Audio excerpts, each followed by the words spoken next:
Dads from the Crypt.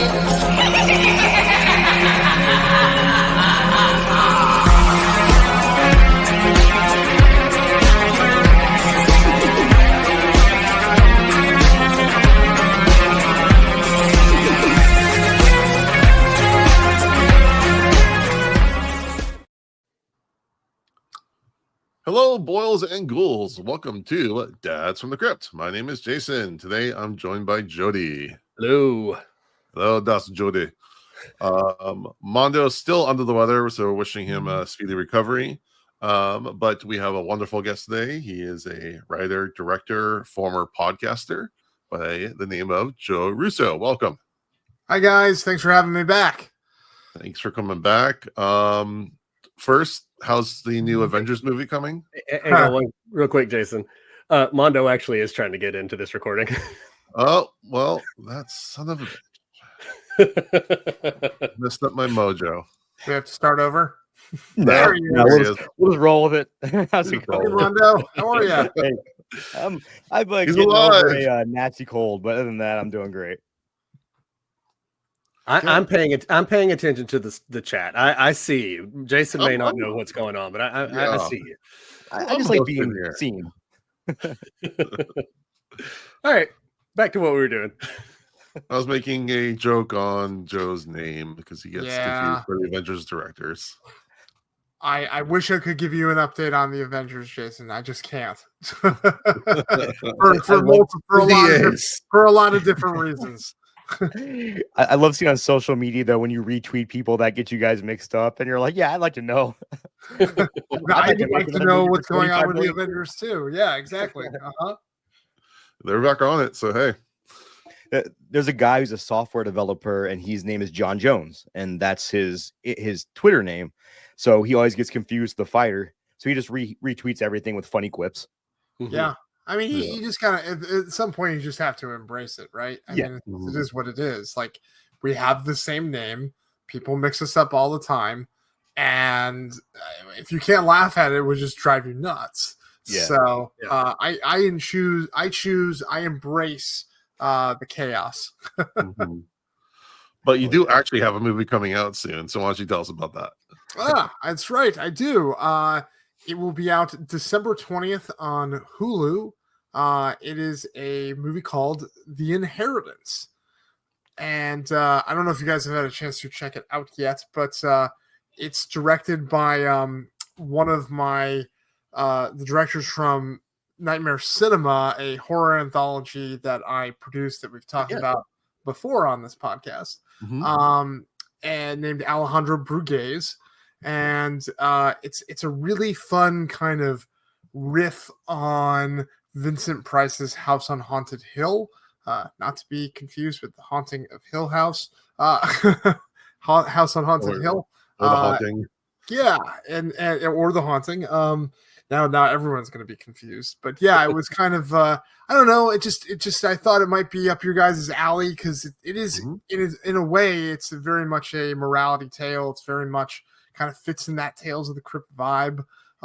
So it's a fun romp and perfectly timed. It's a movie about a family that is locked in a haunted house, which is perfect for December 20th when we're all going to be locked in with our families for a week plus. So once you get through all the Christmas movies, I think it's a good counterbalance for it. A good chaser.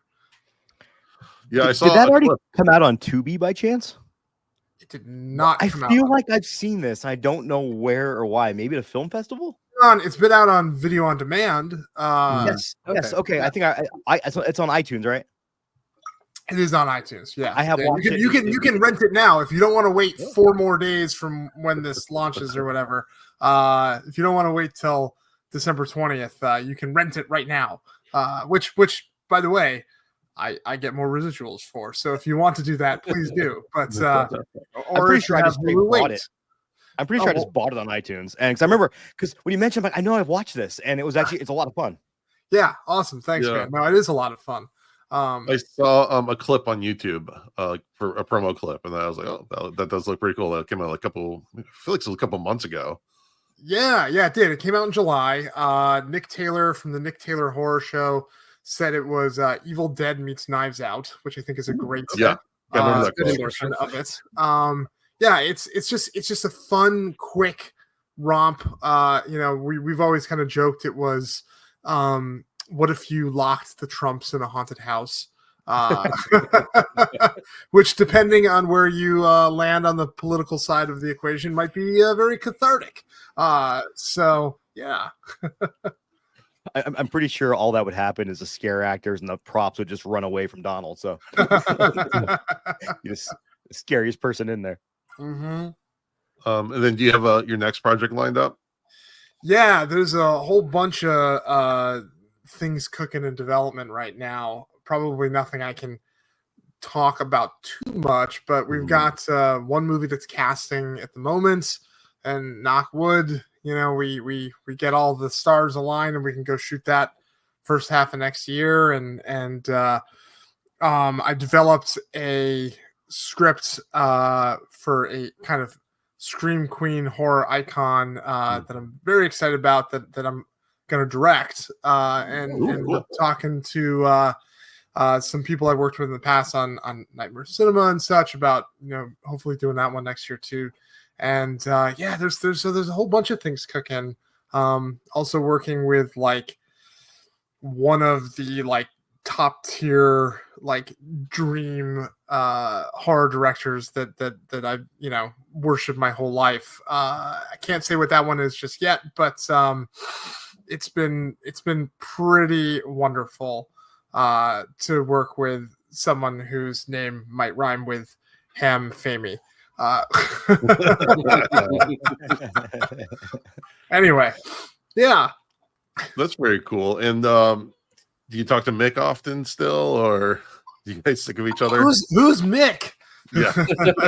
Oh no, of course I talk to Mick. We text all the time.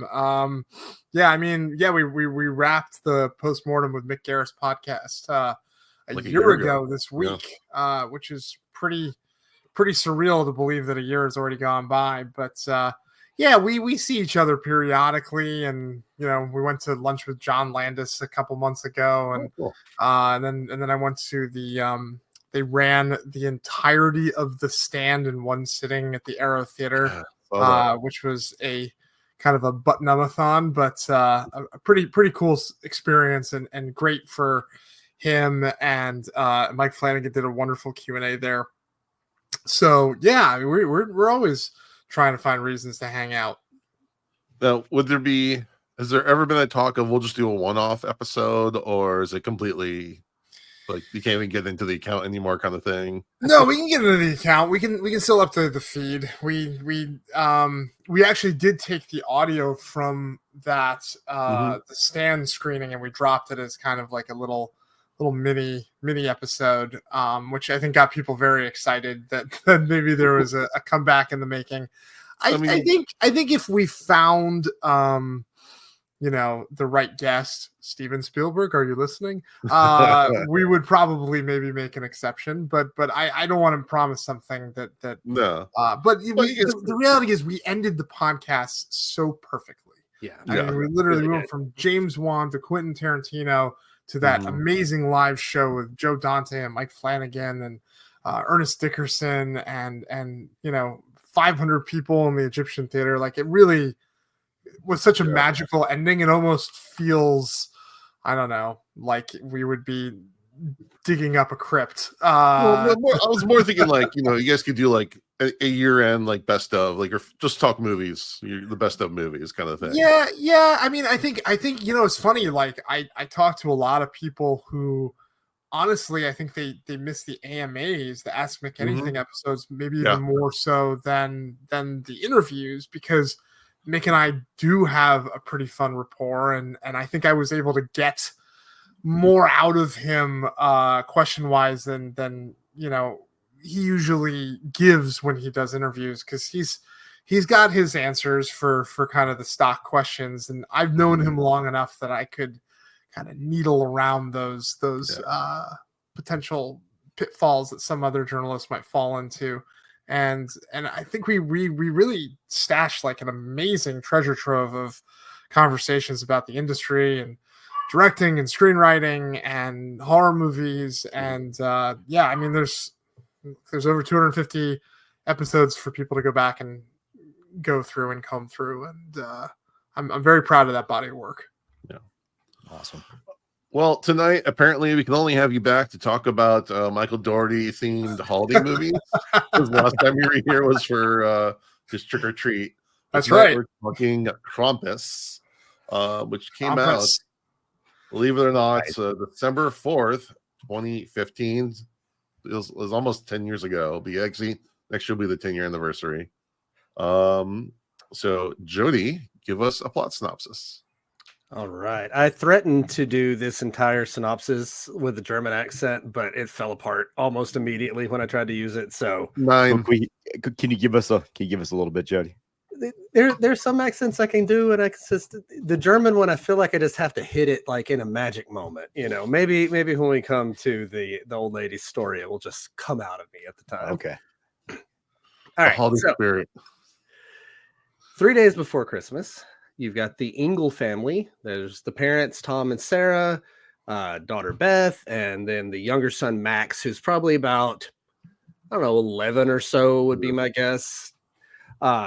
And Tom's mother, Omi, who is a German immigrant.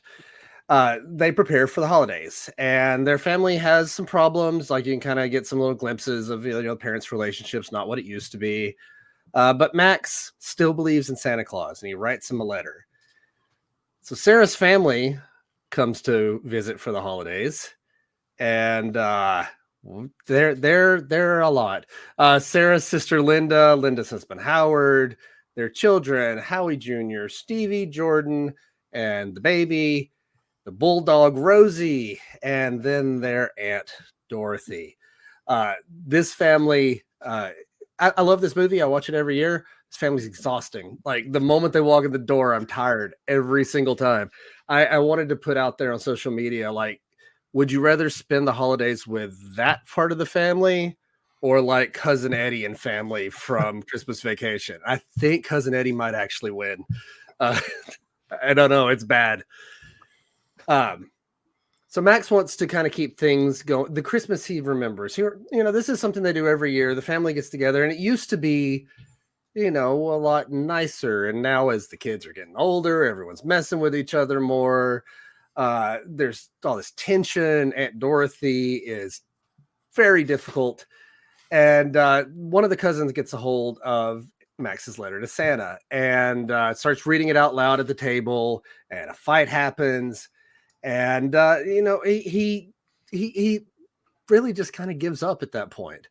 He wanted this happy Christmas, and instead he just got fighting and difficulty. And so in a fit of anger, he tears up his letter and throws it out the window. And it's like swept up in a whirlwind into the sky. Later that night, a huge blizzard hits the town. Unexpected. There's a power outage, and they're all stuck at home. And Beth decides she wants to go visit her boyfriend who lives in the neighborhood. And it takes a little persuading, but she goes out.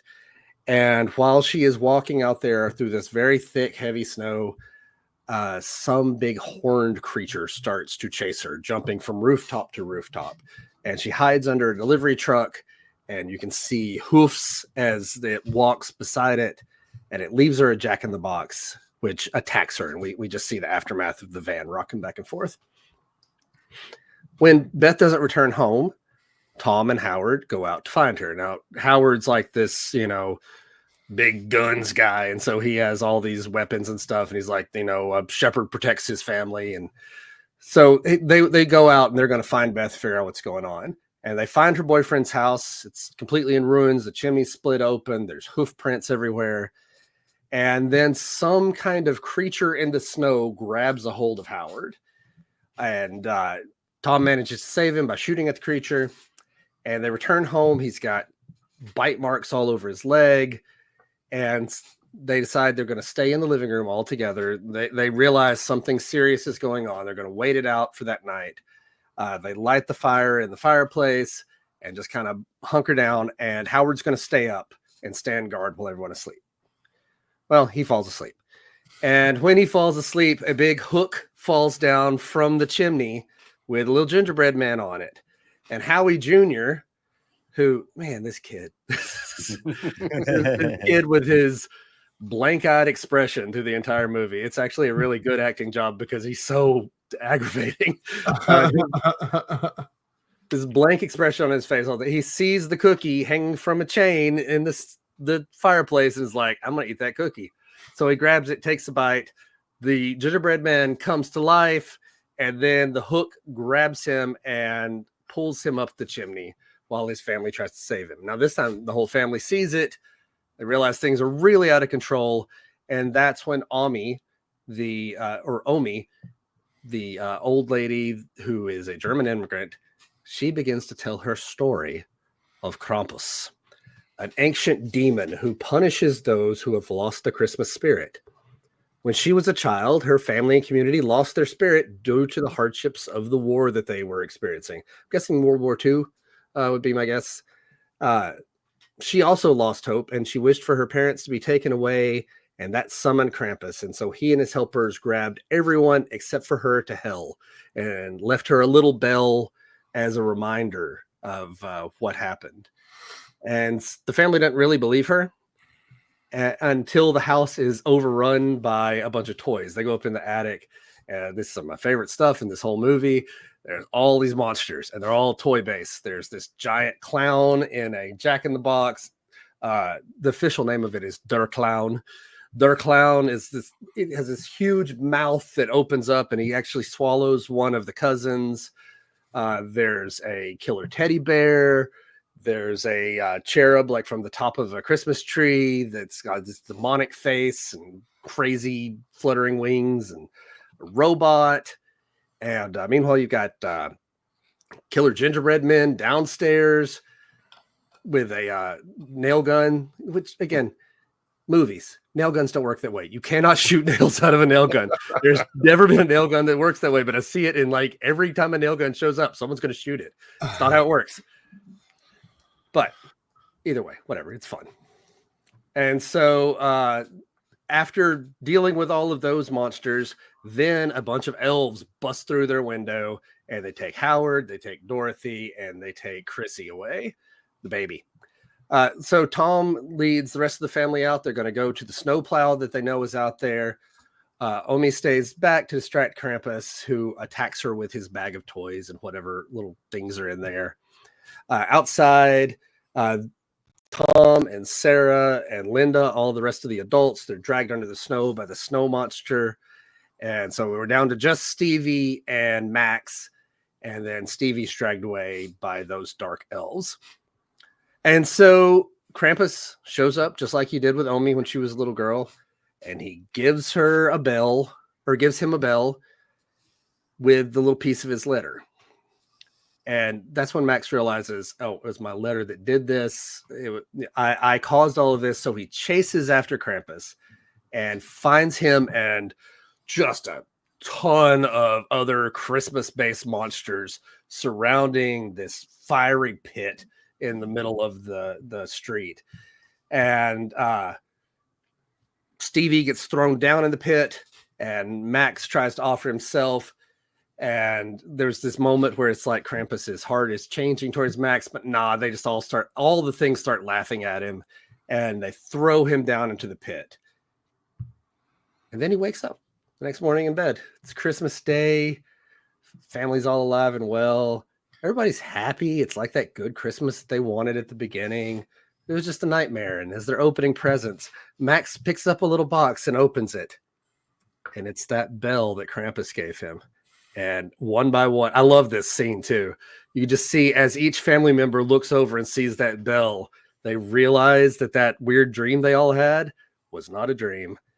And that really did happen. And then we zoom out and we find out that Krampus is watching them through a snow globe. And he's keeping his eye to make sure they don't lose their spirit next time. All right. Thank you, Jody. Take a breather. Joe. A lot of movie. A lot of movie. All right, Joe, you're up. You chose the movie. Tell us what you thought.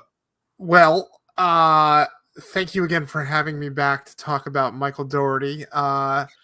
I mean, Trick or Treat and Krampus have become such mainstays of my holiday season. Mhm. I don't think there has been a Halloween or Christmas yet where I have not rewatched these movies since they've come out.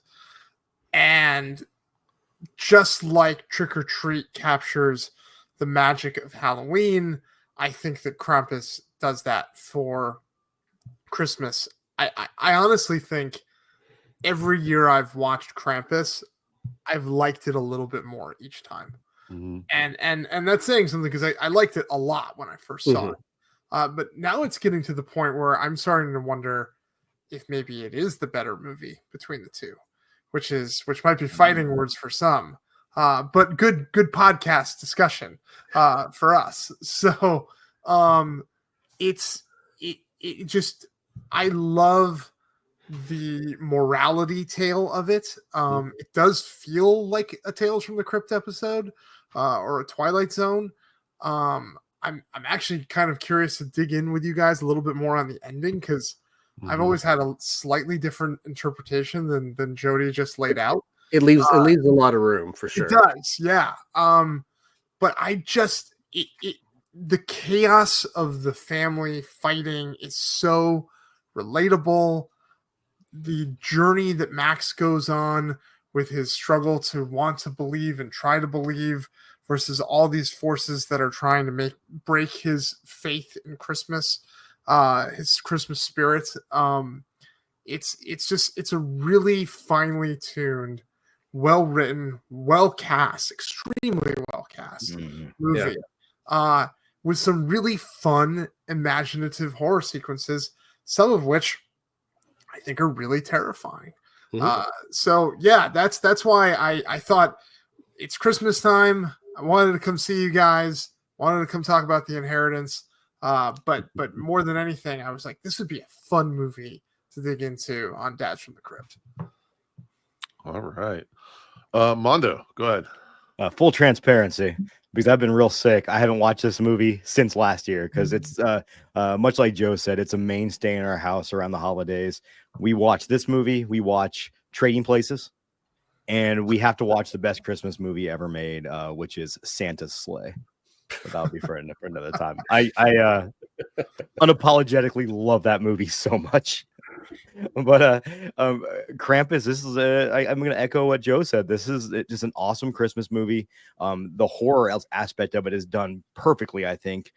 Even to where I guess we'll dig into the end later, but even at the ending, I think it ends on this horrific moment, like Jody said, of the realization of the reality of what they're actually going through, which is pretty crazy to me. The casting in this, like Joe said, is phenomenal. David Koechner, who is also, fun fact, he also is the VP of party for the Cherokee casinos in North Carolina. The guys that work there said they've never actually seen him in the casino, but he's the VP of party, which is maybe not in the best thing to call a guy your VP of party when he's had 2 DUIs in 6 months. But that's it. I love David Koechner. Oh boy. Okay. I love Adam Scott, and Adam Scott got so popular being on Parks and Recreation, where he plays just our Parks and Rec, where he just plays the nicest guy. So I love like in this and in The Good Place and in Step Brothers, where he gets to kind of play that. And in this, he's not really a bad guy in this, but he's got some smarminess to him. Yeah. Outside of his normal. He's normally typecast at. And Max is played by the kid who's in the new show Hysteria. Yeah, I was going to mention that. Yeah, which is a phenomenal show if you guys haven't seen it. I'm really loving so far. And then again, creature effects in this are great. Anything set in the snow makes it immediately scarier. It's got the Thing vibe to it, where they're outside and there's no visibility and they can hear stuff. And it's a great way you can put a creature in an environment where you don't necessarily have to see the creature or have visibility for it to be very, very scary. And so yeah, I'm a big fan of Krampus, and I don't think I can call it better than Trick or Treat, because Trick or Treat is I'm a sucker for the Halloween set pieces too. Like if you give me, I love Hubie Halloween because it gives me Halloween set pieces. Which my wife said she hated, but I caught her watching it on her own this Halloween. Wow, what a traitor. I walked in there. I was like, what the hell? You started without me. But yeah, overall, fantastic movie. I'm a big fan of this one. All right, Dust Jody. Yeah, when you said we wanted to talk about this on the podcast, I was like, "That's great," because we literally just watched it the day before. Because we always watch it. It's one of those that's definitely a staple because it really is. Like, I like a lot of Christmas horror. Like, I just there's something about it mixing up, the happiness of Christmas with the horror scenes. Like, I just finished reading the novelization of Silent Night, Deadly Night. And I watch Silent Night, Deadly Night every year. I watch Don't Open Till Christmas. I like all those movies. But there's something. This may be like the best made movie out of all of those. There's a lot of fun Christmas horror, but I think this may be like on a quantifiable level the best of them. It's perfectly cast. I love everyone in it. I love. I was talking about the aunt. Conchita. She gets all the best lines. She gets so many good lines. I have very, very much tried to put into my Christmas lexicon. Where's the nog? I need to get Mary. And she gets this movie's PG-13 F-bomb when Omi is trying to just tell everyone what's going on, and she just goes, "She means we're fucked." So, fantastic, great stuff. I at my heart am a monster kid. That's what drew me into horror as a kid, and it's still one of those things I love. This movie is chock full of cool monsters, from all the ones in the house to that scene. Like the scene around the fire is really like, it's a scary scene. There's so many monsters and there's fire and they're all making noise and laughing. It's wild, and it's one of those I feel like I can pause like every second and see something else cool in that scene. So yeah, I love this movie. It's got the morality story, like Joe was saying, and it's probably my favorite Christmas movie. I like it enough that wow. That's awesome. I mean, I go for horror as my default, and when it comes to the best horror Christmas movie, I think this is probably it. And so it's the one that I always return to. This year, I'm a toy collector, and this year NECA's releasing their Krampus figure and their clown. And the Krampus figure is $100 figure. It is a big, expensive figure, but I have already pre-ordered it because as soon as it releases, I'm going to have it on my desk because I love it. It looks great.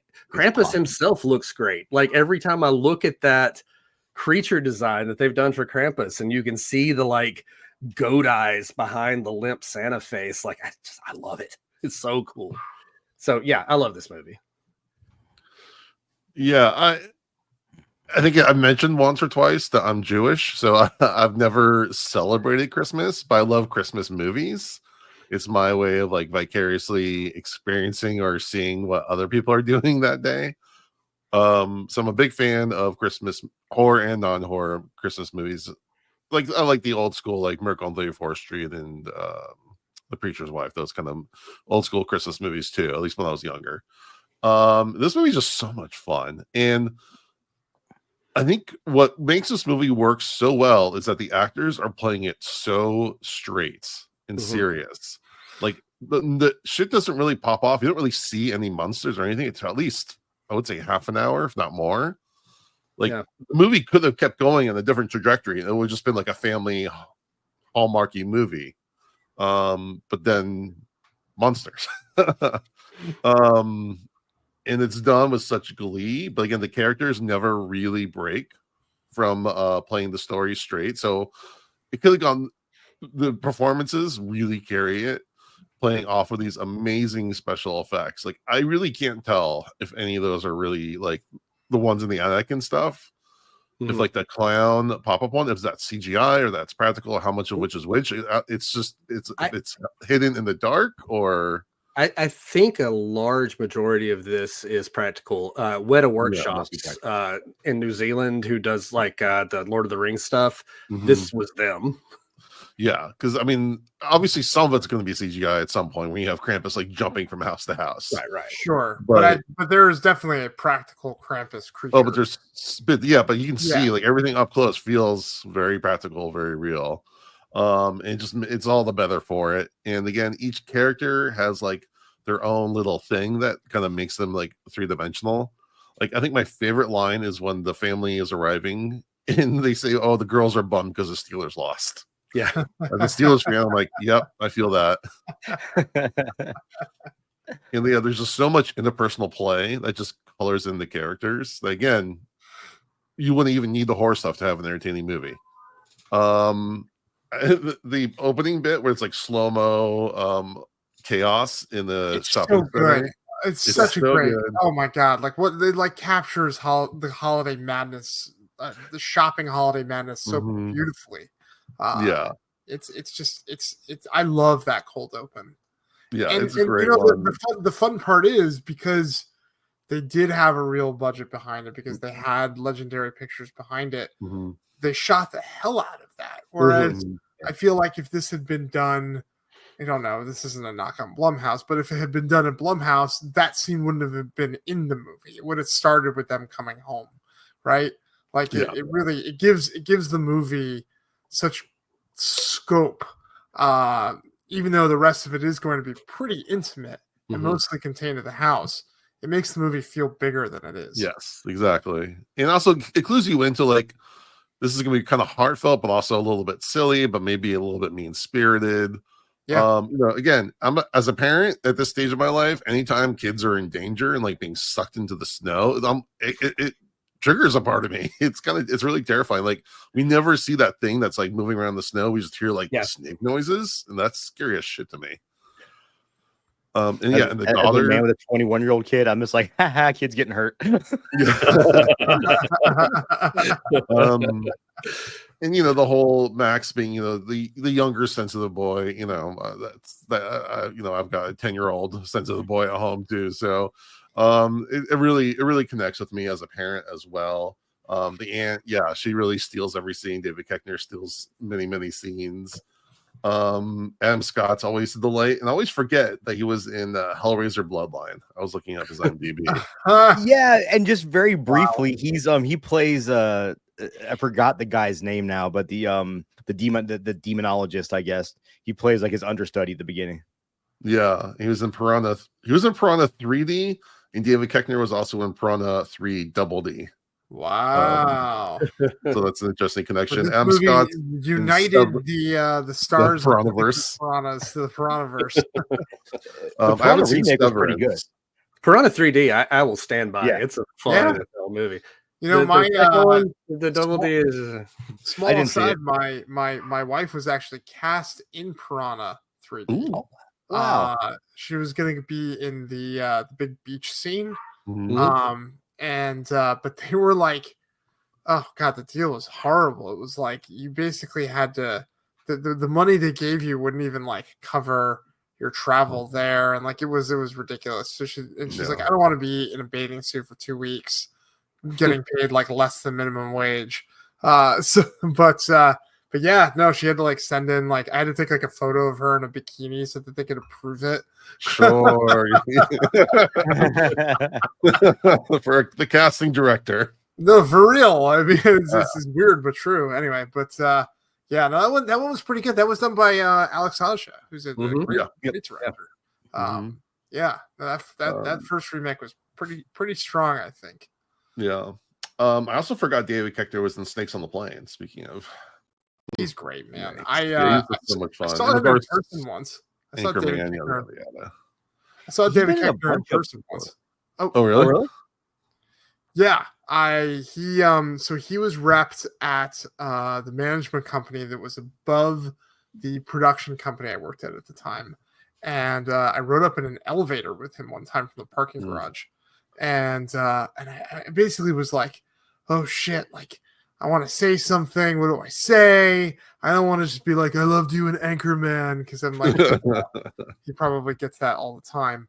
So I was like, what is the most obscure movie that he was in that I can pull from the top of my head? And I was like, hey, I loved you in Cheap Thrills.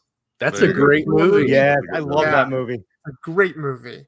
And he lit up like he won the lottery. Like it was like, he was like, oh yeah. He's like, you saw that, thanks so much. and it was just like a really great, nice little memory. But that's a pro tip. If you can, when you meet a celebrity, don't go at them with the big movie. Go at them with the little passion thing. Yeah, I might have told the story, but when Michael Rooker came into our Apple store when I was working for Apple, he was pretty inebriated.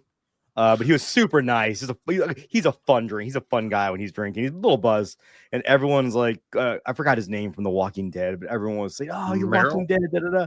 Yeah, and I went to go help him, and he was like, "Hey," I'm like, "Hey, man." I said, "No." I said, "You're Henry," and he looked at me, he goes, you're a horror nerd." He goes, "Oh, you horror nerd? You're the only ones that recognize me as Henry." That's awesome. He was super stoked though that like I knew Henry, Portrait of a Serial Killer. Yeah, Not a fun movie, but a good movie.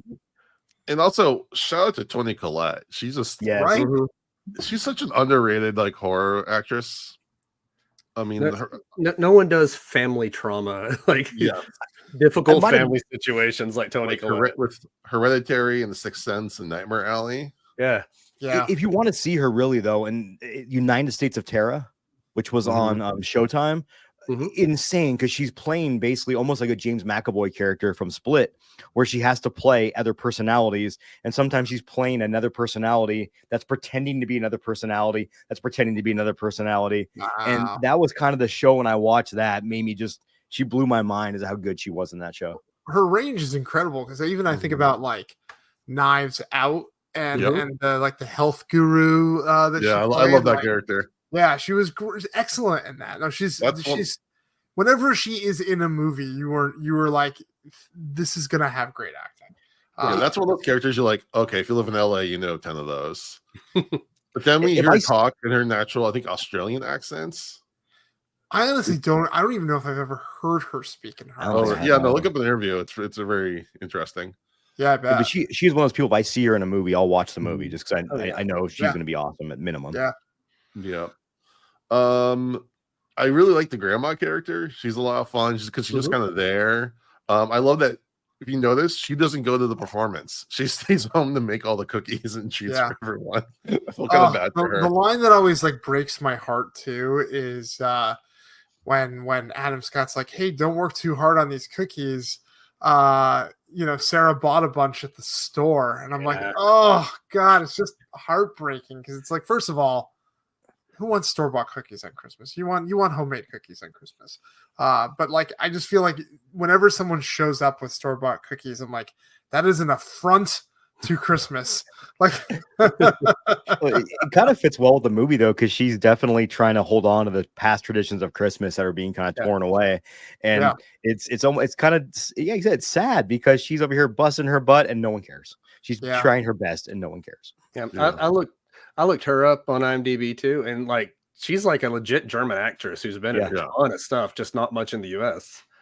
This is the first time I actually noticed, and Jody might have picked up on it preparing the summary, but this is the first time I actually paid attention to their last name, which translates from German into English as Angel, which I thought was very appropriate and good screenwriting, and because Max is a bit of an angel and his faith is being questioned. So just that Mike Doherty. He's a good writer. He's a good director. He's a good writer, yeah.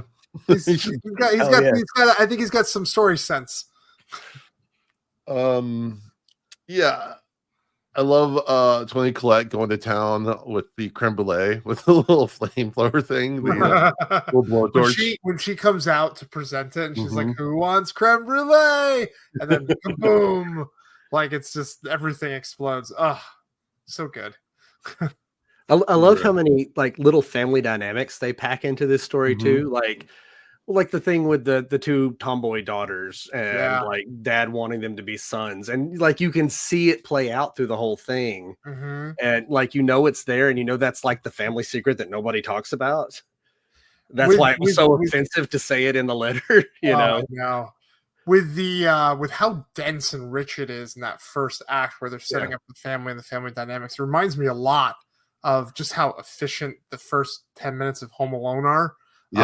It's very similar in that way, where you learn the geography of the space, you learn who the characters are, you learn their relationships to each other, Like it's really great, efficient first act screenwriting for sure.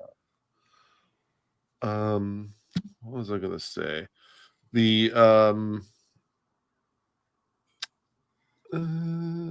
blanking. Great But radio.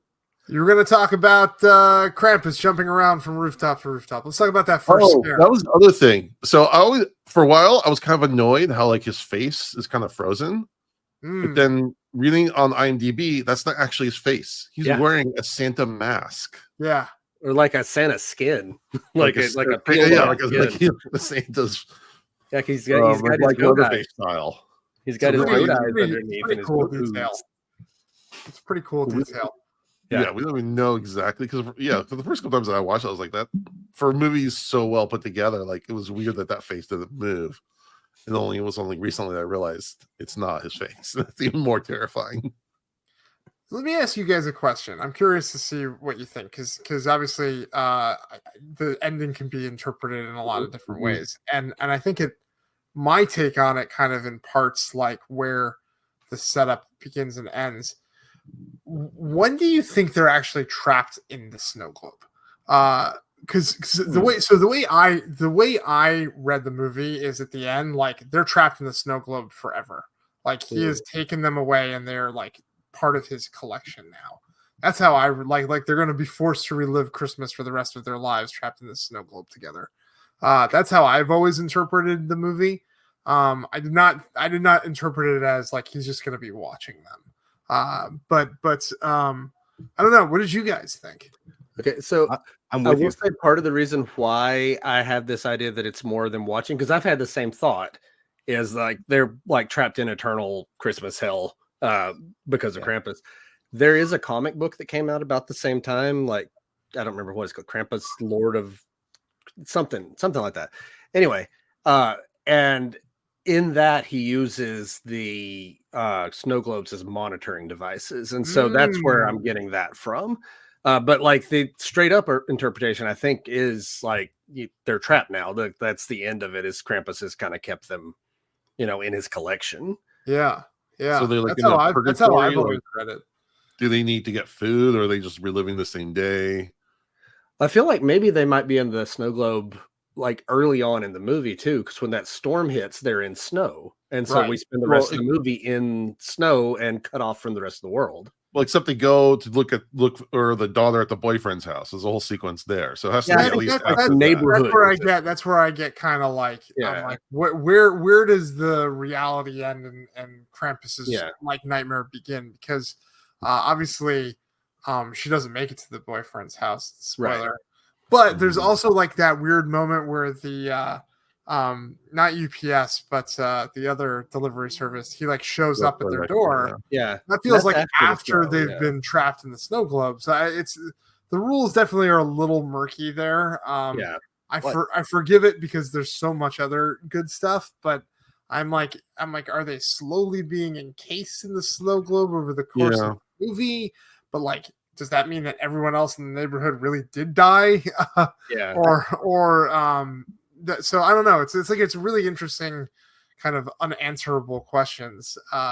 Maybe someday I should just ask Mike. But maybe Mike come on the show and tell us. Mike. No. Michael. Mike, if you're listening. Yeah, I think Krampus kind of plays like that deity role at that point, and maybe like the delivery driver is just a ploy. It says he's able, almost like Freddy in the dream world, able to manipulate, make them see things, make them experience things that they wouldn't experience in real life. Yeah, or that they would experience in real life, I should say.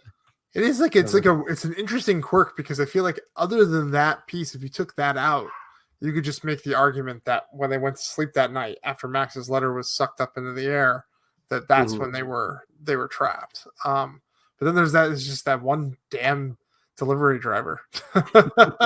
Right. Maybe that guy also wrote a bad letter to Santa, and just it's a 2-for-1. He's trapped. He's trapped. He has to be a delivery driver for eternity.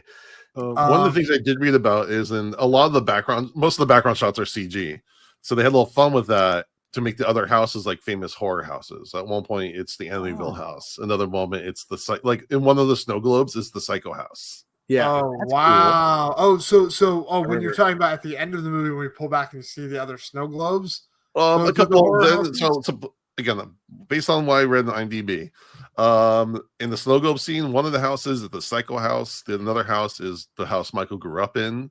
And then in the background scene where they're walking around the town, it's supposedly one of the houses is the Emmyville house. You're Which, gonna make me rewatch CGI. this movie Yeah. again, aren't you?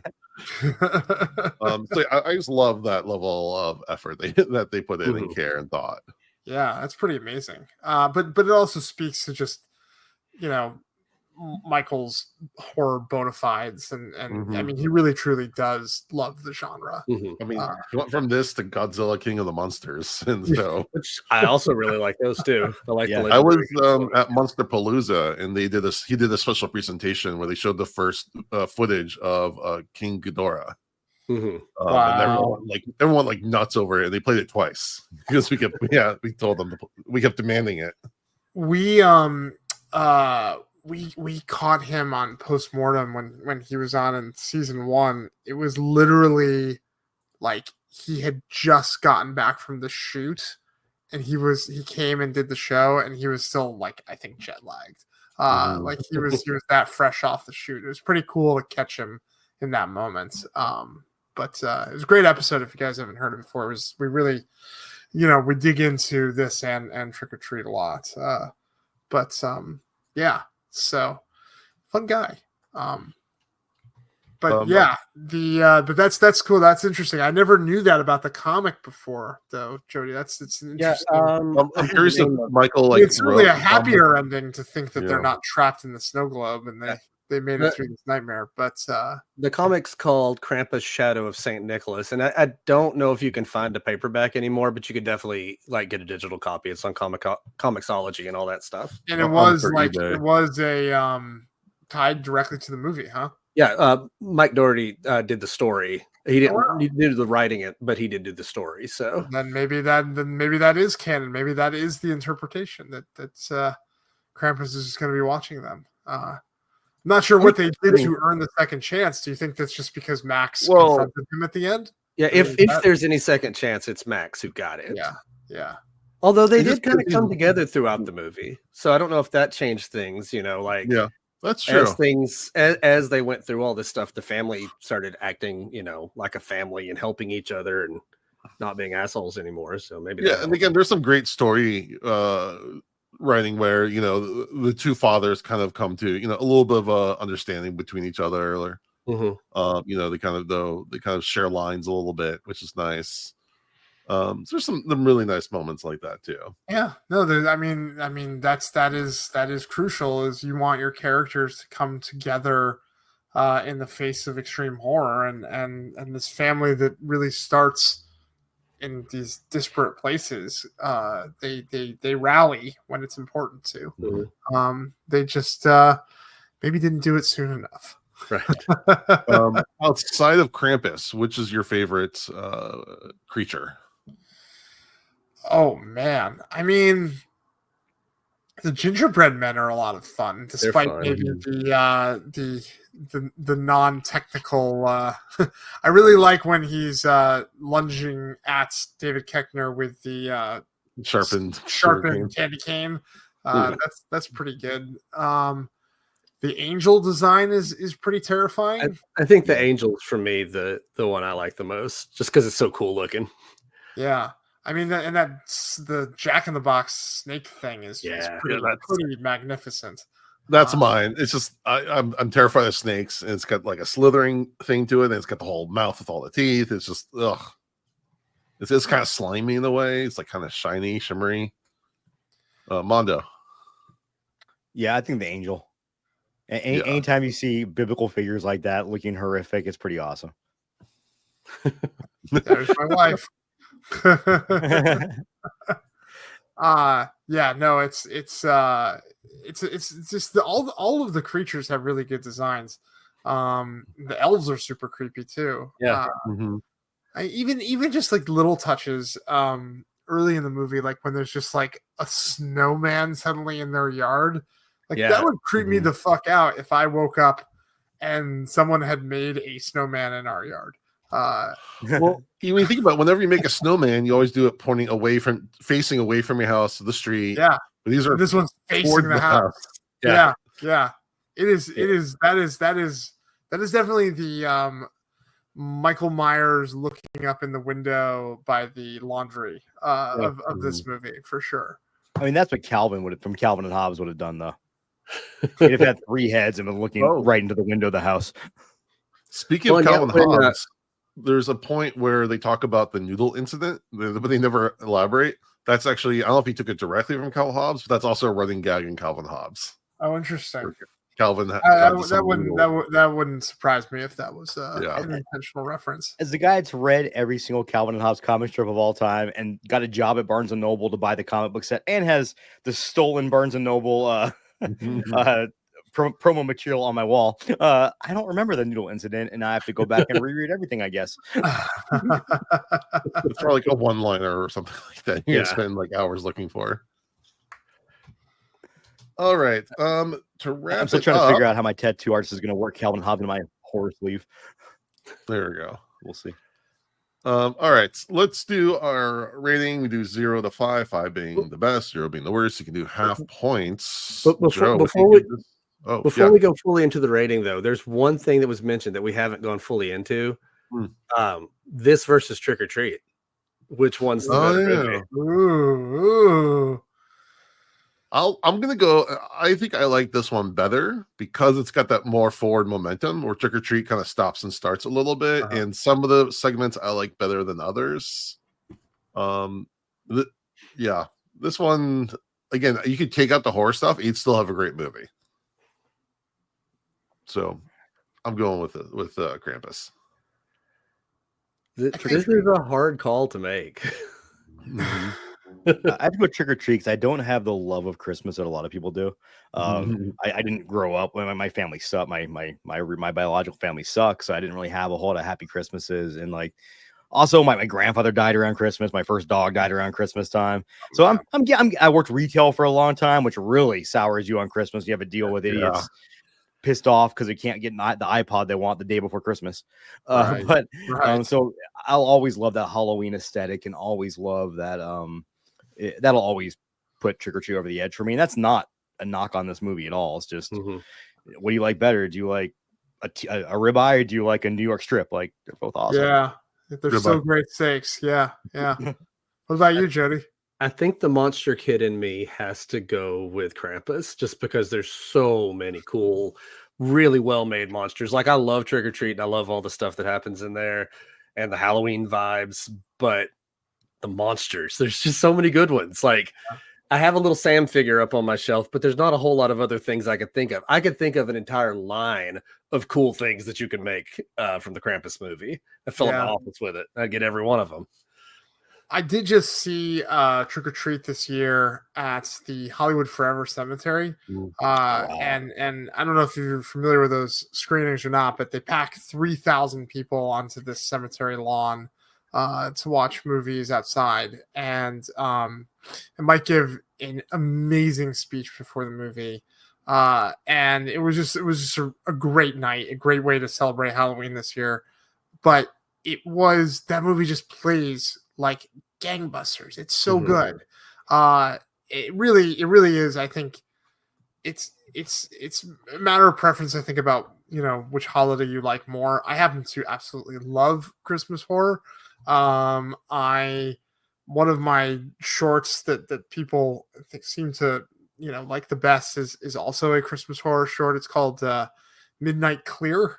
It's about a family with a dark secret on Christmas Eve night, and that short seems to always find life and love every year. I think it still might be on Shudder, but it's on Alter right now too. It's on Alter as well. Yeah, yep. That's so it's pretty easy to find. But I love the look, I love the style, I love the aesthetic. So I think, and weirdly, because I am such a horror person, people are always like, "Oh, Halloween must be your favorite holiday," but I think Christmas is, and kind of weirdly, and like for reasons I think almost opposite of what Mando was saying. Like my childhood growing up, my birthday is 4 days before Christmas. So Christmas is like a month-long celebration for me, That's cool. and my wife and I are a day apart. So now Oh, wow. like that's part of it too. So and the entertainment industry every year shuts down around December 15th and doesn't really reopen until maybe like the Monday after whatever New Year's is. So I've just gotten to like the last, I don't know, 15 years that I've been out here. The holiday season is just kind of like this month-long celebration where I finally get to unwind for like 2 weeks. So Christmas is very much a special place in my heart. But yeah, I think for me, it's not the stopping and starting and trick or treat that I like. I because it's a good anthology and I think it works as is.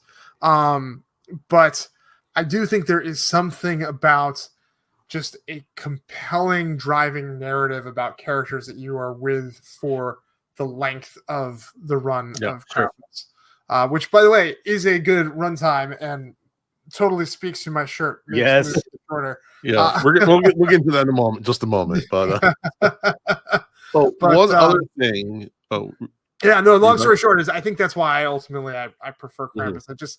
I've been getting more swept up in this family storyline. And I've been able to channel my emotions into them, and I just think there's like a lot of little things each and every time I watch, like Catching Their Name Was Angel this time. Like there's just a lot of rich detail. They're both great rewatchables for sure, but I think I'm starting to edge more towards Krampus. Yeah. And then there's the very, very, very last shot where they get kind of a Bagul moment. Yeah. Where that was like kind of a trend in the 2010s, I think, in horror.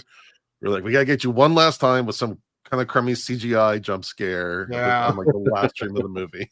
Yeah, I try not to hold that against the movie. You're right. That is very much of the moment. Right. But yeah, I mean, yeah, it's of the moment. You can't really blame them for that. But it's always kind of like, okay. All right. So back to the rating. Joe. 5 out of 5. Right there. Right there. Jody. Yeah, I'm right there with Joe. This, for a long time, this was like almost a perfect movie. It was like a 4.5 for me, but like as time goes on, the more I watch it, the more I appreciate it. So yeah, it's 5 out of 5 for me. Mondo. Yeah. Even though I say I like Trick or Treat better, Trick or Treat's a 5. This is also a 5. Yeah, absolutely. They're both 5s. Yeah, this is awesome. Yeah, no, I'll go with a 5. I think like what Jody was saying, it's not just like a lot of Christmas horror can be kind of schlocky. This one is like genuinely good, like good with a capital G, not like good, but also kind of like I said, kitschy or schmaltzy. But no, it's actually a generally good movie. Yeah. And if you're a Blu-ray person, the Blu-ray that Arrow put out last year, the 4K, it is beautiful. It's beautiful, and it's the naughty cut. So there's like a little bit more swearing and a little bit more blood, like a tiny bit. Like it's barely perceptible, but it is a slight extended cut, but it looks great. It looks fantastic. Yeah, it's beautiful. Yeah, I guess if there's one thing I wish this movie had went harder on the blood, but I understand they had to make it PG-13, yada yada yada. But it's just funny because like there's like a robot that's like on Adam Scott's back for like a few minutes, like puncturing him, and he's fine. There's no blood, nothing. Yeah. So kind of like it's always like, okay, we're still in the 13 range. But it is one that I watched with my kids when they were younger than a lot of stuff that we watch now. Like it's just scary enough that like for an older kid, like before teenagers, I think they could get into it. Yeah. All right. Now let's do a quick shout out. Hi, this is Joe Dante, and you're listening to Dads from the Crypt. That's so cool. It's a little Gremlins love, because this movie definitely has a lot of DNA with Gremlins as well. By the way, a great double feature with Gremlins. I love when I can actually do that and watch both movies back to back. The only reason I didn't this year was A, I wanted to watch it in time for the podcast, and B, I got to see Gremlins on the big screen. That's The New cool. Beverly. Yeah, they had a 35 millimeter print. It was great. It was a lot of fun seeing it on the big screen. That's Nice. awesome. All right, Mondo, give us your song of the day. All right, I don't have anything crazy, but you guys know who Paul Di'Anno is? He just passed away. He was the original vocalist of Iron Maiden on the first Iron Maiden record, self-titled record, and then off Killers, which is an iconic cover. And then ended up, he even said the lifestyle kind of pushed him down a dark path. I know a few years back, he said he was in really bad health due to, I think he had sepsis of the liver and whatnot. But in 81, he ended up leaving he didn't get along with the bass player, Steve Harris, and Steve, they wanted to go with someone who could tour more and didn't have the demons. So they got Bruce Dickinson in the band, and the rest, who played in the band, Samson at the time, and the rest is history. But he actually did a Christmas song. He's done several Christmas songs over the years. They've done all these little kind of kitschy little metal Christmas, where it's all these aging rockers like Sebastian Bach and stuff doing Christmas songs. But he did a really fun one back in the mid 2000s, maybe, called Another Rock and Roll Christmas. I don't love. I'm a more of a Bruce Dickinson fan than Paul Di'Anno fan, but Iron Maiden wouldn't without Paul Di'Anno. Who knows if you have Iron Maiden, where they'd be at. So much respect to the guy, and if any of his friends and family happen to be listening, I doubt it, or any fans of his, my condolences, man, because he was still a great vocalist, and it's always sad to see someone die young. Yeah, one of those Christmas CDs, it was something like "Have Yourself a Metal Little Christmas" or something like that. When my second son was a little kid, like 2 or 3 years old, he loved the Skid Row version of Jingle Bells that was on that. And so when we would travel to do stuff with family, we would have to listen to that Skid Row song like 30 times over and over and over. I was like, okay, at least it's a fun song, but man, after the 30th time. I mean, what I really should have done to keep it on brand is there was actually Tales from the Crypt Christmas album that came out years ago. If you guys didn't know that, it's called "Have Yourself a Scary Little Christmas." Yeah, perfect. And the songs are just like you'd expect. They're all puns. There's even a Christmas rap song because it came out there, I think, early 2000s.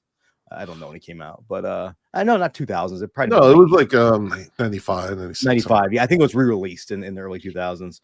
But definitely kind of fun, goofy record to listen to. And the fact they did a whole record, not just like, okay, we could do one song, call it a day. Yeah, it's actually really fun. It's actually a really fun album. All right, thank you, Mondo. Jody, you're welcome. Give us some more news. All right, let's talk releases like we usually start with. We got a movie that just came out on VOD recently called The Invisible Raptor, and I watched the trailer for it last night. It looks real stupid, but also pretty fun. Somehow Sean Astin's in it. I don't know how that happened, but it's about an invisible raptor running around. Is this in the Velosa Pastor series? It's a different universe. It's a different universe. We got to keep these things separate. There was a movie on Screenbox too, because I will try watching weird. Every time I watch crabs, I'm like, I will try to watch any outlandish creature feature, and I tried watching Crack-Coon. Oh gosh, yeah. Because the cover looks fun, and then after about 20 minutes, and I had not seen a raccoon on crack yet, I was like, I'm turning this off. But yeah, the Invisible Raptor. Watch the trailer. If the trailer has anything entertaining for you, I think it might be worth watching. It looks fun to me. I watched the trailer last night. Another movie that just came out is Werewolves. It's in theaters right now. Described as The Purge with werewolves from some people who have seen it. It's about werewolves. There's a whole bunch of werewolves all out in the town. Looks fun. It looks like like a straight up 80s creature feature, like with good effects. I saw it last week. It is exactly as promised. Good. Nice. Another one that just came out too. A lot of people saw this last week too. Y2K is in theaters. Another one I haven't seen yet, but I'm very excited to check out because I was 18 in the year 2000, and so it just made for people my age. I saw it, and there's a lot of fun stuff in it. There's a lot of really good gags. I found it to be a very enjoyable trip down memory lane.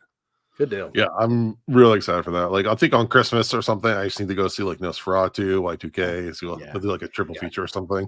I just need to see someone standing by an ATM machine because people really thought the ATMs were just going to start spitting money out. Yeah. Mhm. There were people camping out by ATM machines.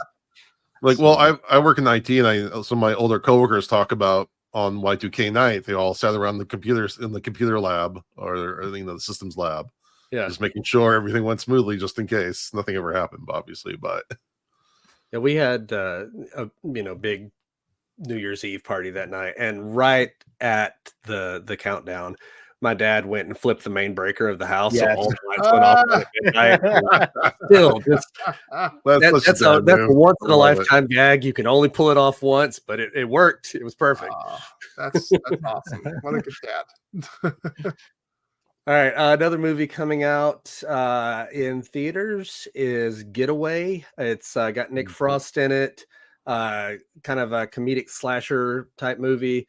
I like anything with Nick Frost in it, so I'm going to So- definitely check that one out. That's Did you different see from the- Black Cab. Different than the Black Cab and different than Crazy House. Nick Frost has been doing a lot lately. Yeah, Busy Have guy. you seen Crazy House? I haven't seen it yet. Crazy House is wild. I don't know if it's a movie I can recommend to a lot of people because you have to like go into it knowing nothing's going to make sense, but it's still going to be. I really enjoyed it actually. okay. The That's other what one the I forgot really- you mentioned, the Cab one. Yeah. I only watched it because Nick Frost was in it, and that Sure. was not. I was not a fan. I'll put it that way. Okay, yeah. 'Cause I think I was thinking the Black Cab was the one that you were the Crazy House one, so I was No. confused. Crazy House. It's impossible for that movie to be boring. Like Yeah. you might watch a movie and not like it, but you're not going to say it was boring. Fine, 'Cause I I'll take know an it's edible set and in watch it. like a 90s sitcom universe, but things are insane with it. It went places I did not expect, and Yeah. I expected to be over the top, and it exceeded that expectation. Okay. Well, you sold me. I see I'm the in. gears turning in Jody's head. I saw the eyebrow raise a little bit. Yeah, you sold me. All right, a few more releases for December. We're getting all kinds of new movies coming out. Heretic just came out on VOD today, and I'm very, very excited for that one. Cannot wait to watch it. I'm Which sad I one? missed it in theater. Heretic. It's Heretic, the one okay. with Hugh Grant. Yeah, and, yeah. I didn't see a that. couple of teenage like Mormon missionaries show up at his door, and chaos ensues. Hugh Grant got nominated for a Golden Globe for best Ooh, actor in That's it, awesome. and That's awesome. it is very well deserved. between he- that and Paddington, I'm really into the Hugh Grant villain roles. yeah, Yeah. it's a really cool watch. Scott and Brian did just like the writing is so crisp and sharp. Like it's a really cool, intriguing horror movie. Nice. One more release just came out on VOD. Horror adjacent. There are monsters in it. The new Venom movie just came out. Venom: Yeah. The Last Dance. Oh, My son's already watched it. He was super excited for any more superhero stuff. And there is some big cool like spider monster thing in it. Yeah, so horror enough. Those are like those just remind me of like Spawn and a lot of the other big effects heavy movies from Yeah. the 90s and 2000s. I'm like, okay, I'm down for it. Real They're kind of fast, though. awful. The Spawn movie, aside from John Leguizamo as the Violator, was an affront to the world of Spawn. It was, but as a 90s kid watching that, you're just like, okay, I'll take what I can get. This is going to sound pretty bad when I say this, but that's the only movie I was ever upset when they changed the character from white to black. Only because in the book he's black as a real life person, but the devil makes him white just to fuck with him. And it's just because how much they mess with him in hell, and that's the only reason. Because that's actually a pivotal plot point that they get to later when he meets his wife again and she doesn't recognize him. But that's a whole other story. The Spawn cartoon though, which is streaming on Max, is phenomenal. Excellent with done by Mark Keith David. Fosberg And Keith Davids. Yeah. And December 20th on Hulu, The Inheritance. Yes. Also, speaking of Golden Globes, The Substance. I'll get man. into that in a minute. I'm Fucking really happy. killing I it. really Holy hope it gets an shit. Oscar. Yeah, That'd be awesome. I feel like it is very likely going to happen, which is Yeah. very exciting. Mind-boggling, but I've got the the article pulled up here. The Substance has been nominated for Best Motion Picture and Musical or Comedy because nobody knows what to do with horror. But Best Director, Best Performance for Demi Moore, Best Supporting Role for Margaret Qualley, and Best Screenplay. That's a lot of big, serious awards. Yeah. I'm actually surprised it wasn't nominated for Best Effects because the effects in that are just. That's not a Golden Globe category, but I agree with you. It should absolutely be there. Oh, it's an Oscar. Just Oscars. The Globes are too hoity-toity for Best Effects. I really just want Demi to get an Oscar. I mean, I definitely think I think there's a world where it's going to get nominated. I mean, once it gets nominated, there's some stiff competition and obviously just inherent horror bias. But I mean, if Carly can get her second movie nominated for Best Picture and Best Screenplay, like, holy shit, man! Or as a director, yeah. And as we see more and more of this horror stuff creep into the Oscars, hopefully it becomes more and more acceptable. But to me, it's kind of like the Grammys have always had. They never had a best metal album category. It's been best metal performance that they just give you a blurb on the bottom of the screen. I remember as a kid that pissing me off so much because that's my shit. And I'd like to see horror get a much, like, I think Godzilla last year winning best effects was kind of a big deal. Well, I think the last real big horror push we had at the Oscars was when Get Out got screenplay and Shape of Water got best picture. That was a pretty big horror kid Oscar, and I really think I mean, it's not horror, but Everything Everywhere All at Once winning as much as it did a couple of years ago. I mean, that was very much like a genre tweener sci-fi comedy action movie, so that was pretty special too. So it's happening. I think as the Academy gets a little younger and a little bit more foreign, and they're inviting people worldwide, I think it's expanding what your classic Oscar movie could and should be. And God, it would be so cool. I mean, Corley's just also so nice. Like, I want it to happen for her more than like the genre implications. Just, it would be just great to see her get the recognition she deserves. Because I don't know about you guys, but that was my favorite horror movie of the year. Oh yeah, easily. Yeah, easily top 3. I haven't solidified my list quite yet, but yeah, it's right there. It might have been too fun. As soon as that movie finished, I was like, well, that's it. I've seen the best movie I'm going to see this year. The only thing I'm holding on for is I heard Nosferatu is fantastic. Yeah. Nosferatu is very good. But for me, it's still The Substance. The Substance being such an original kind of story and the society vibes. Nosferatu is a beautiful movie. But it is a very familiar adaptation. If you know the book and you know the movies, like, there's not going to be a lot that is going to be unpredictable for you, but the way it's executed is just so gorgeous. Is Corley, did you interview her for the show? We did. She was on Postmortem back when Revenge was out. Nick and I were so enamored with Revenge, and when there was like early talks of Nightmare Cinema 2, she was one of the first directors Mix extended and an offer to be a part of it. But by the time things really started to get going, she was like, actually, I really got to focus on my next movie. And that was The Substance. So she made the right choice. Revenge, though, was really good. And it was nice to see for once a female take on the rape revenge genre that really kind of empowered the heroine. So that I liked Revenge a lot. I did too. Yeah. All right. Last couple pieces of horror news. We got a trailer today or yesterday for 28 Years Later. First trailer. I personally think it looks great. I'm very excited for it. I have heard, and I don't know if this is confirmed, this is like a part 1 of 2 or maybe 3. I think 3 is what I heard. The new trilogy. I don't know why we're like, I hope if it's a trilogy, it's like 3 movies that go together, not like one movie cut into 3 parts with a to be continued every time, but whatever. I'm fine either way. But your shirt, make movies shorter. Make movies If shorter.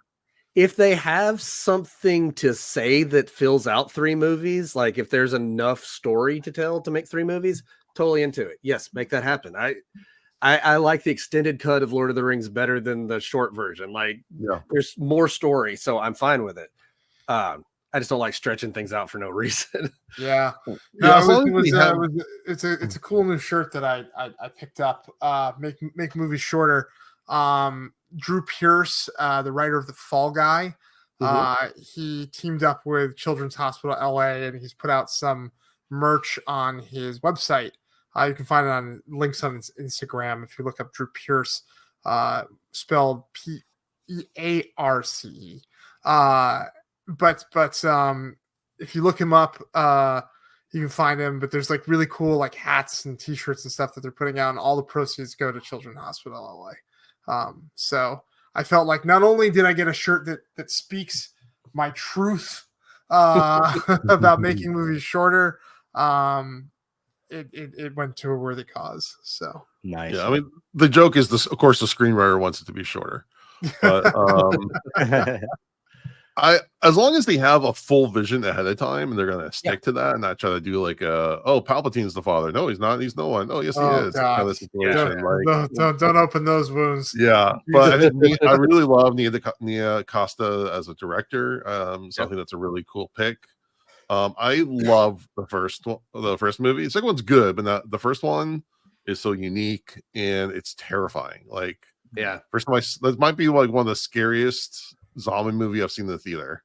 Never seen that the first time. You've never seen it? I've never seen it. No, I remember renting it from back in the day when you had to get Netflix discs directly mailed to your house, and then you rip them onto a DVD. But I remember when the movie comes out, we'll do the first one. How about that? Yeah, I'll do the first one. And I've never watched it. I remember watching it and I wasn't feeling well, and the shaky cam at the beginning like gave me nausea, and I never went back and revisited it. Oh no! When I graduated, it's a classic. I saw it in like a little dollar theater with like sticky floors. I remember so it much very fun though. Yeah. I remember when I first moved into the first house after college and everything. It was kind of my other roommate, but there was a big snowstorm coming, and so he went to his parents' house. I decided to hang there to set up stuff, and like I didn't see anyone for like 2 days. For some reason, I decided to watch that movie, and that movie is such like apocalyptic isolation. I was in a bad headspace after the second day. I had a pizza guy come so I could see somebody. I think 28 Days Later may have been the first fast zombie movie that I remember. Like, wait, what's that? Did it come out before or after the Dawn of the Dead remake? Before. Oh wow. It was within like a year or something. That was the big innovation I think they brought to the table was the fast zombie. And me personally, fast zombies are scarier than slow zombies for me, because once they start running at you and they're all just crazed, terrifying, absolutely terrifying. Those original zombie movies always did it to where the zombies didn't rise till after they'd already experienced rigor mortis, where it's kind of like what they did with Dawn of the Dead. I know this is more of an infection where it just affects you while you're living, so at no point do you seize up, and I love that. I love that. The only real disappointing thing I can think is the 28 months erasure. Like, I had heard that they were planning on skip over 28 months and go right to years. Damn it! All right, and last piece of news, just basically a teaser. We have found out today that Evil Dead Burn is going to be the next movie in the Evil Dead series, directed by Sebastian Vanasek. I think he did Infested just recently. That's the French cool spider movie, right? I can't watch it. French spider movie. Yeah, that was really good. Yeah. Looks too scary. If that's this year, it's on my top 10 list. Dude, I heard they used a lot of real spiders in that too, and I'm like, those actors are champs, man. Because I just walked off the set. Oh, Mondo, I was thinking about you the other day. I was playing. Really? I started playing. You do that Night. often? Yeah, I was started playing Jedi Knight Survivor.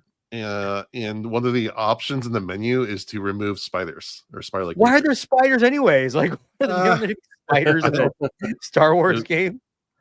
But I respect It was that an though, option. because I definitely played games. I see a spider. I'm like, nah, I guess I'm not fucking finishing this game then.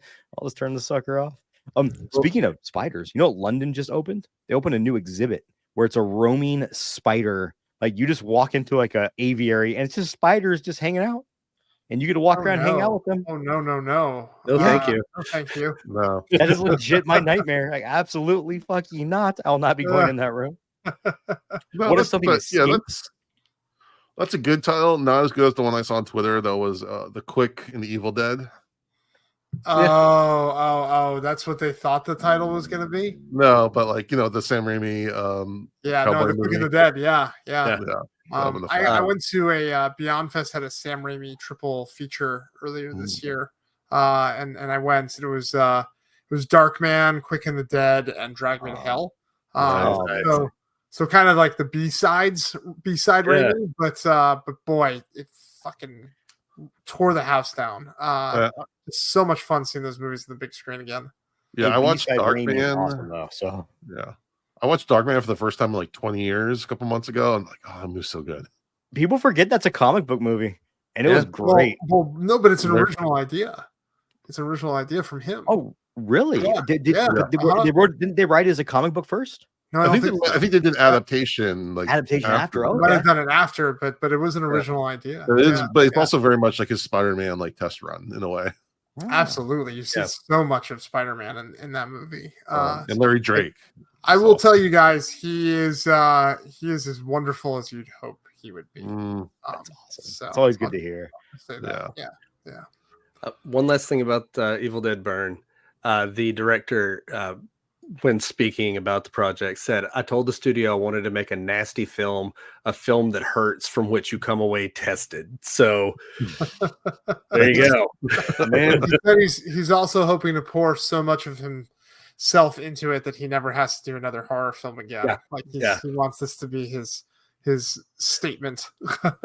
So Mondo, get ready for a Deadite Spider. You know what? I'd give it a shot. Like, I just try to stay away from them if I can. So also the London Zoo, not to backtrack, they also do for $150. You can do a spider therapy session where they try to cure your fear of arachnophobia, and apparently it works. They use hypnotherapy and spider experts to come in and all kinds of stuff. I was like, you know what?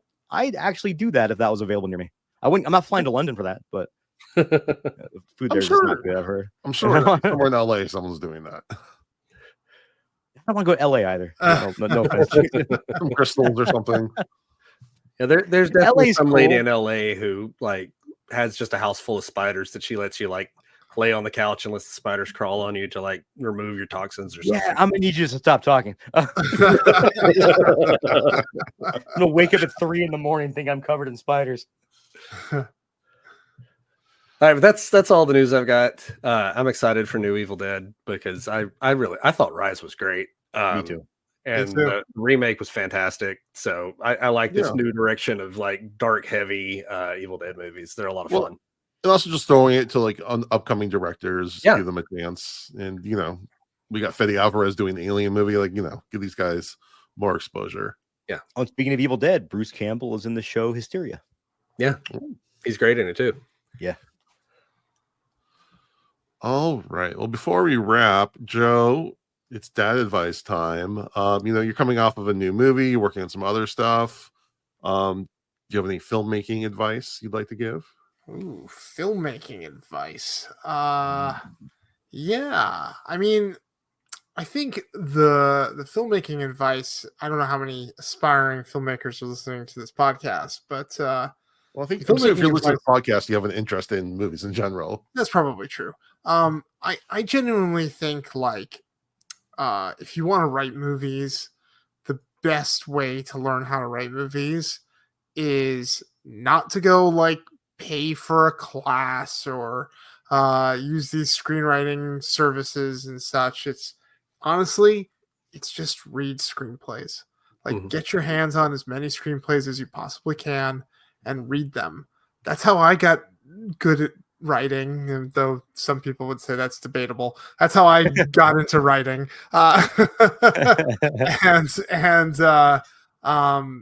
and that's how I got a couple movies made.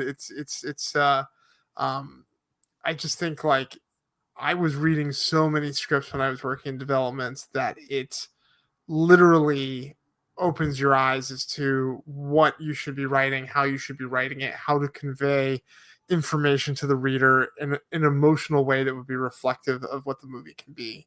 And I just think so many people, when they try their hand at screenwriting, they don't do the research, they don't do the work, they don't read screenplays first.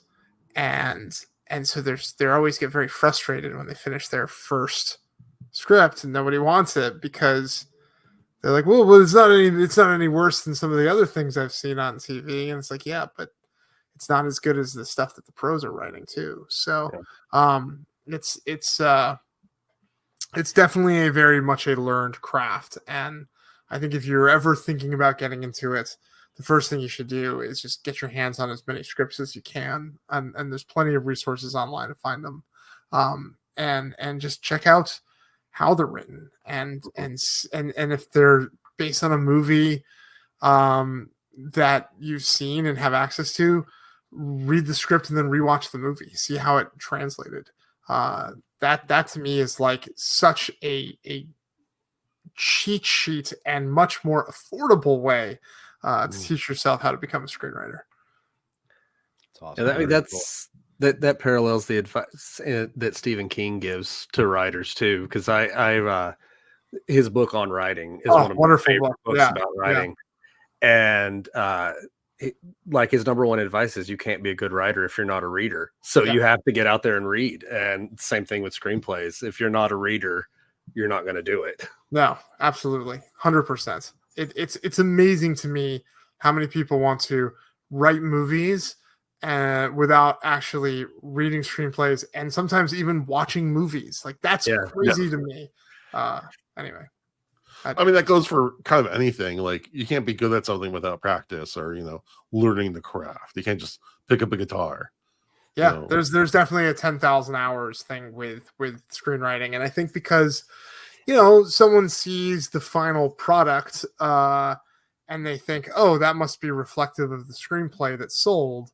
Those two things sometimes are very different. If you look at the script that I sold for our Bruce Willis movie versus the end product, they're night and day, completely different things. And not even like representative of each other. You would never believe that like one started as the other. But that's just the process sometimes. And so some people think, oh, because the level of quality I'm seeing on my TV is here, that doesn't necessarily mean the script wasn't up all the way up here. That probably won't translate to the podcast listeners, but the YouTube ones will appreciate it. He had one hand low and the other hand higher. Thank you for translating it. All right. Speaking of owning your craft, Jody, are you a yellow belt? Yes. Oh, I forgot to ask. You don't officially find out, but I'm pretty sure I passed the test. I think I can handle the same one that the 4-year-olds take, but there is a learning curve. 40s. I think the 4-year-olds don't get as tired as I do halfway through. So. Hey, you want to know what though, Jody? It's a new experience for you, and you went in there headstrong, and you're doing it, dude. Like that's all that matters. My entire family does karate, and I've been drug into it. So might as well make it work. So when I see you for Chattanooga, we'll have a sparring match, and we'll film it for the Patreon. See, the problem is though, like I'm doing karate, which is punching and kicking. You're doing jujitsu, which is strangling someone till they pass out. And I feel like you could beat me. Like I think you're just gonna get past me real fast and easy and take me down and strangle me. Yeah, well, pretty that's much. what the people are paying for, Jody. Yeah. Well, we were at a wedding, and my buddy goes, "Do you think you could take a black belt in karate?" I'm like, "Yeah, easy. Nope. Wouldn't even be no problem. wouldn't even be a challenge." But still, though, the fact you're going out there and doing it, like I've always said, I respect anyone that does martial arts because it's not easy. And especially we're not young guys. And the older you get, the harder it is in your body, the more you got to work at it. So, man, respect, dude. That's awesome. Appreciate it. All right. Joe, what's the name of the movie again? The Inheritance. Where can they watch it? Hulu, December 20th. Watch it with your family. Or just, man, buy it on iTunes. Just buy it. Or like if you can't wait until then, if this podcast sold you so much, you can get it on Apple and Amazon on demand right now. But yeah, I mean, if you do end up buying it, just put it out in the background on Hulu. Boost our numbers. Yeah. I'll watch. I'll just stream it all day long while I'm at I was work. gonna say, I work from home. I can just have it on repeat. Bless you all. I can put all my devices. We're kind of joking, but not really. Yeah, let's get that thing fucking trending, man. As an insider, do they? And the more you talk about it, the more I remember it. It was actually a really, really good movie. Great antagonist.